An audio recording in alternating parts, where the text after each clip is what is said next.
The North Charleston mayoral race is heating up. In this edition of Quintin's Close-Ups, I speak exclusively with North Charleston mayoral candidate, Pastor Thomas Dixon. And be sure to download the free Quintin's Close-Ups app in your Apple or Google Play stores. And of course, listen to this interview next week on the free Quintin's Close-Ups iHeartRadio podcast. Pastor Thomas Dixon. How you doing, Quintin? Good, and yourself? Good to see you, bro. Likewise. All right. Yeah. Yes, sir. I know that you just came back from my beloved Columbia, particularly downtown Columbia, when you attended Benedict College for a particular event. Absolutely. Talk to me more about that. Well, the students there, one of the students actually contacted me and said, okay, it's last minute, but we're going to put together a march opening up Black History Month. It's going to be in front of the clock, start at the clock, and would you come up and actually speak to the group about the connections between what happened in the civil rights movement 50, 60 years ago, and why it's important now for students to get involved in the movement right now today. So I got up there early and had a wonderful time. It was a short march.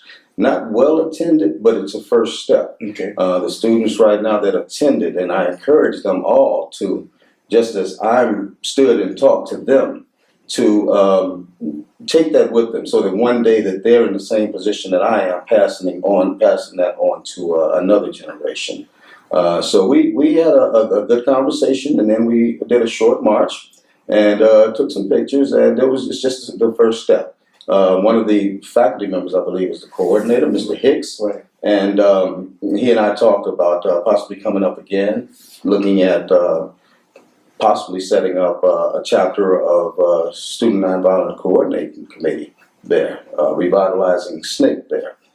There's already NAACP on campus and other groups, so I think that they're at that point where they're saying we can do more. We can do more for our community, more on the side of encouraging our Black heritage and moving forward more, I'm going to use an old term, Afrocentric as we move forward. I know you want to move North Charleston forward as if you become a mayor, Mm-hmm. and obviously you're running for mayor of North Charleston. It's now you, John Singletary, current mayor, Keith Summy, and of course Ashley Peel, who I'll be interviewing for Quintin's Close-Ups on February 15th. How do you describe North Charleston now? A lot different than the way that that the mayor described it in his State of the City. It's one thing to look at a picture through rose-tinted glasses that makes everything look nice, but it's another thing when you look at the reality of it.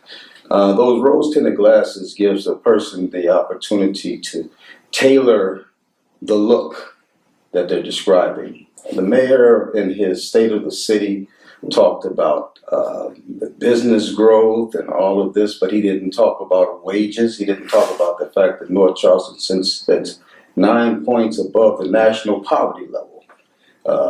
He didn't talk about the fact that crime and violence, even though in 2018 we had a significant drop, he didn't talk about the fact that even in 2014, when it comes to gun-related homicides, there were 23. 2015, there were 19. Right. But 2016 and 2017, there were 32 and 35 respectively. So now we have, some say 19, I think I'm leaning toward 21 in 2018. We hopefully have started a trend under Chief Burgess to lower the number of homicides in North Charleston. But only time is going to prove that out. So one thing I do know is that we're not going to march our way out of gun violence. No matter how much we hit the streets, we're not going to march our way out of gun violence until we include in the picture the fact that we have illegal guns on the streets, and we need to figure out ways in order to get those guns out of the hands of those who should not have those guns. And I see nobody involved in trying to end this gun violence that's focusing on that but me, including the chief. I heard him one time make a mention about getting the guns off the street. But for me, that's one of the reasons why the Brady Campaign to Prevent Gun Violence recognized me and elected me to their National Board of Trustees. because I understand the role that the actual gun plays in it. Our legislators, they understand that they're going to see me pushing for legislation that's going to get guns off the street and to make our community safer. And there are other methods that are definitely readily at hand that can be implemented to make it safer. So the state of the city gave this rosy outlook. It talked about the aquatic center and the senior center, and I'm definitely in favor of the new gym that's coming, the 3 gym, and all of that's wonderful. But when we step down to the blighted areas that have been blighted for years, they didn't just get blighted. The poor section, the south side, what we call the low end, the low end has been the low end for a long time. Resources have not been funneled into those communities, and they've been more or less allowed to implode upon themselves. Poverty high, crime high, education low, and these are things that, with the mayor's office, he has been charged with making the well-being of the city well-being for everyone, not just certain areas. He talked about the new park, Wayland Park, over there. And it's really funny that with the camera shots as I was watching it, it really makes it look like it's a really large park, or at least a decent sized park. But really, it's just a small park, especially when we take a look at what's 6 miles, 7 miles up the road on Dorchester at Westgate, and in the well-to-do communities with paved walking paths and baseball diamonds and field houses and all of that. But none of that happened down on the low end, and this is intentional. I've listened to his previous State of the City addresses also, and it's always been the same way. The people who need help from the city the most are invisible when it comes to that conversation. And instead of them being invisible, they need to be addressed. It needs to be made so that everybody in our city flourishes. And until we do that, we've let down the people of this city. 47% approximately of African Americans, another 12% Latino. I heard very little about the Latino population in the state of the city, but they're here. They're here. And they need to be taken care of also in the same manner that others are being taken care of. We cannot talk about diversity, and he did talk about diversity, without talking about true inclusion. And when I talk about true inclusion, it means that diversity, let me just make a football team or a basketball team analogy. Yeah, diversity is the fact that you got centers, you got guards, and you've got forwards, everybody with varying degrees of talent, but everybody makes up that team. Inclusion is when everybody gets to play. And that's what's lacking in North Charleston. That's what's lacking in a lot of our other areas in the Low Country and in South Carolina. Okay. People have been brought to the table and said they're part of the team, but they never get to play. They never get to actually feel as if they're a part of the team. And that's why in North Charleston, when it comes to elections, we have so many people who say, man, I'm not going to be bothered with that. But that's getting ready to change, because the people know who they're going to have a chance to vote for this time. Let me back it up. First and foremost, to Chief Burgess, what letter grade would you give him right now as far as performance as police chief? Letter grade. I give him a B minus. And the reason why it would be a B minus is because his hands are tied. He is not capable of doing what his experience dictates that he can do. And not only his police experience, but growing up in the hood. Sure. There are certain things that we as people who grew up in that environment, that there are things that we know about our neighborhood situations that when allowed to actually address those issues from our standpoint, that sounds entirely different than somebody that's not familiar with the hood. Then when we can't do that, then the outcome is mediocre. It's not as good as it could be. Right now, Chief Burgess, a good man, very qualified in his position. I believe that his hands are tied in what he can do, because he still has got a mayor who thinks that he's doing what's right for his city, when the fact is that he doesn't actually know everybody in his city. He doesn't know the people of color in his city, and he surrounded himself with a council, some of whom, not all, but some, have been consistently telling him what he wants to hear as opposed to what is real. And until he gets the real picture, everybody in the community is not going to be taken care of. Chief Burgess could be great as a chief of police, and he will be under a mayor that allows him latitude to do his job and not place somebody in between him and the mayor's office in order to, so as the newspaper said, oversee his operation along with fire department and code enforcement. Who is that person overseeing, or really that connection between Burgess and Mayor Sunday? Well, when Chief Burgess was elevated to chief, Chief Drigger stepped down at that time. And he was, a position was created for him in between Chief Burgess and the mayor. He's an assistant to the mayor, overseeing, at least that's the word that the media has used, overseeing police, fire, and code enforcement operations. And I really don't understand how he would even qualify for the position. I don't want anybody to get me wrong. Chief Drigger's is a nice guy. Eddie Drigger's a really, really nice guy. He is. But that doesn't prevent me from telling the truth about him too. His expertise as a policeman is questionable. When we look at it, and let me just give this historical context dealing with Burgess too. When Driggers was appointed chief, Burgess was 24 years North Charleston cop already. Right. And some of it was administrative. So he's extremely qualified at that time.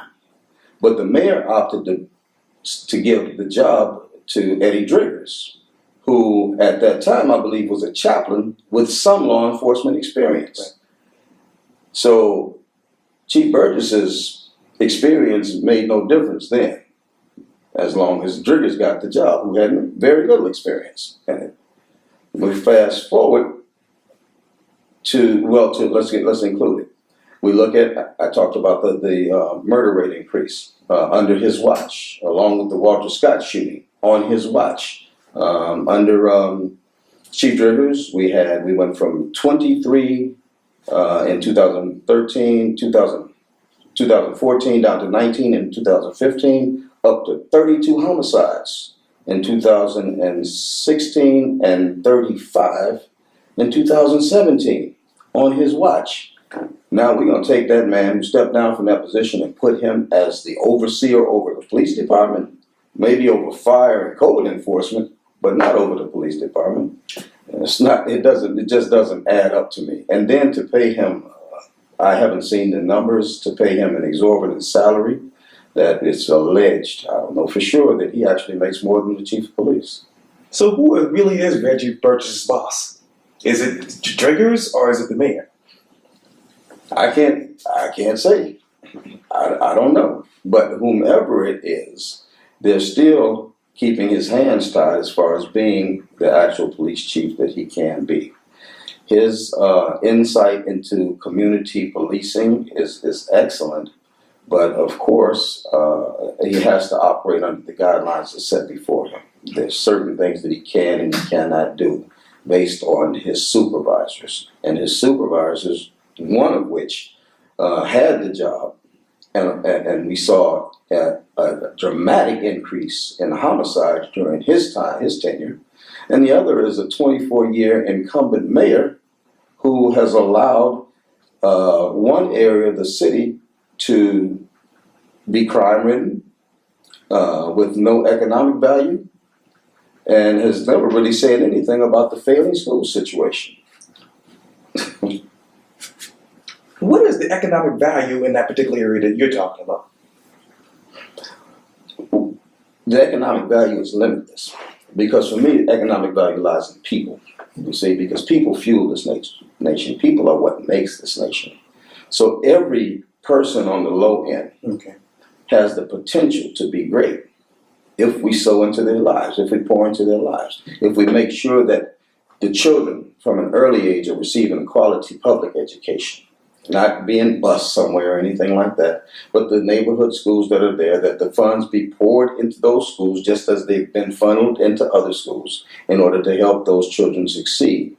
That as they get older, that they're being groomed for success through school, not necessarily just focused on college, because not everybody's college bound, but to reinstate trades within the schools, especially with the emphasis on IT and the technological fields, so that our children that have been identified as probably not getting ready to go to college will at least have what they need in order to be successful and to grow even in the entrepreneurial range. In that, as they get older and they go join the workforce, you have to have competitive salaries with the 21st century. We cannot be paying slave wages, which a lot of the people on those poor communities are working 2 and 3 jobs for slave wages. We have to make sure that the wages come up to meet today's standard. I'm heavily affiliated with the Fight for 15 and have been for a long time. And when I say a long time, that's telling me that $15 now is not enough. We need to go up possibly to $17 and start fighting for that.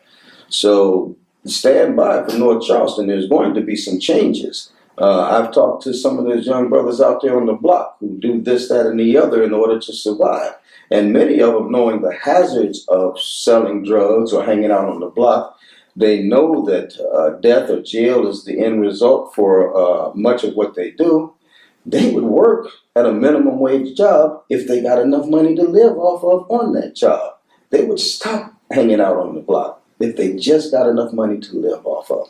So what we could do in increasing wages, and not just for city officials, because right now the mayor is increasing city officials, the city council has agreed to increase city officials' salaries up to $15. I believe should already be there. But that's only 60 some odd employees or 80 some odd employees. This is a big city. It's almost 110,000 people.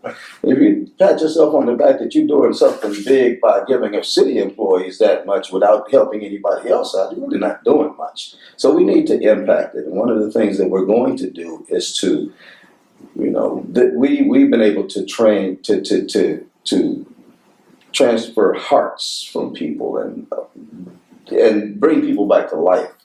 We are smart enough to sit to the table and figure out how we can pay people a living wage in 2019 so that people can survive and thrive, thereby opening up the door for them not to engage in criminal activities and to be productive citizens, who many of these youngsters out here want to be that. But when you take education away, when you take economic opportunity away, when you increase the prison population, and especially dealing with over-aggressive policing, all you're going to get is an angry community that's imploding on itself. And that's exactly what we have on the low end right now, 24 years after this mayor was elected. And so if he's going to do something, he could have been and did it. Where should the discussion about police and community relations go right now? I think that this is a good thing that we're doing right now, as far as with the programs that the chief has implemented as far as community policing. I think community policing is key. Making sure that the community understands that law enforcement is not the enemy, but along with that, there has to be an understanding within the department that bad cops will not be tolerated. Bad behavior will not be tolerated. And anybody who turns their head to bad behavior in law enforcement, if one cop, because of that blue wall of silence, turns his head to, that person is just as guilty as the person that did wrong. And they need to be dealt with. So that the law enforcement officers that are actually in the community are good people who are doing their job. And there are a whole lot of law enforcement officers who fit that bill. Good people who just want to serve and protect. It's their gifting. But we have to make sure that the bad ones get weeded out, and that this whole pretext stop thing, it got out of hand in North Charleston. Over-aggressive policing got out of hand in North Charleston, and the reputation is, man, you better not get stopped in North Charleston if you're black, especially a black man. So that whole image can be changed. And I think that the chief is doing a good job, is moving toward that, but I think he needs that full latitude, the full scope of his office to do it without hindrance. Now, I can't say for certain. I haven't sat in on any of their conversations. I need to put that out there. Any of their conversations to say that the mayor does have his hands tied in that manner. I can't say that, but I know there are things that can be done. One of the things I'd like to see, and I'll put that out there right now, is the fact that in these communities, that officers that are assigned to those communities, that some be asked to actually move into those communities and live there.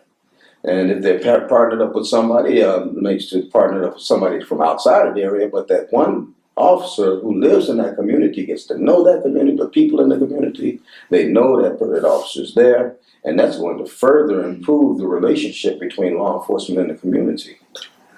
How many guns are on the streets of North Charleston right now in your mind? Ooh, I wish I could put a number on that. I definitely wish I could put a number on that. Too many. That's the best I can say. There are far too many. Every day we see some type of a gun activity. What I've started doing recently is even when someone is wounded. We had a mother of 7 get shot in her face the other day in a domestic violence situation. She survived.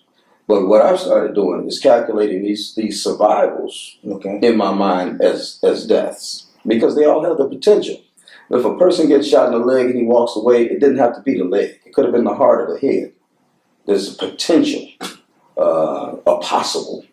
And I think if we start looking at gun violence in that manner, that everyone who survived and walked away was a possible homicide, then we'll start approaching it from a different manner. Not even to mention the toll that it takes on emergency room medicine, many of which the hood gun-related incidences are people who don't have any insurance. And so what they do is they wind up in our emergency rooms and they have to be treated. And so ultimately somebody has to absorb those costs. So in eliminating or bringing down the number of casualties, gun-related casualties, we also began to help our hospitals to be able to lower their rates, because we're not paying absorbent fees for people who don't have insurance who are coming in because of gun violence. Describe to me the following one word. Unfortunately, the battery's going low. But describe to me the following one word. The Naval Hospital's controversy. Why you give me one word? Fixable. Okay. The railroad controversy with Norfolk Southern at Ashley Phosphate. Ignored. The food desert on the southern I end. wish I had more words to give you on these. I wish I come back. We will definitely have more time. All right. If you were to be elected in November, what would be the title of your State of the City address in 2020?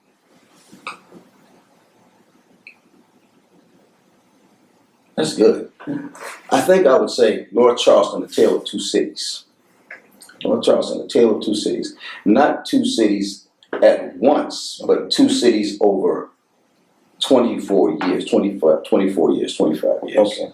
How one section of the city, or one segment of the city's population has thrived under the previous mayor, and how one section of the city has been allowed to implode upon itself under that same mayor without really being addressed. What are the 3 top biggest businesses in North Charleston?